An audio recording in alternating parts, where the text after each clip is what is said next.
النائب محمد رعد يشدد على أن أي حكومة يجب أن تحافظ على معادلة القوة التي ترتكز على ثلاثية الجيش والشعب والمقاومة.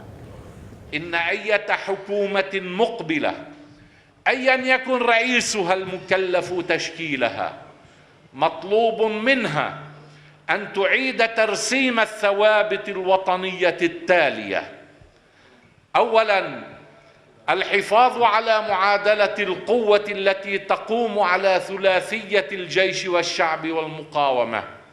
ثانياً، اعتماد قانون انتخاب يؤمن تمثيلاً عادلاً ويضمن مناصفة حقيقية بين المسلمين والمسيحيين.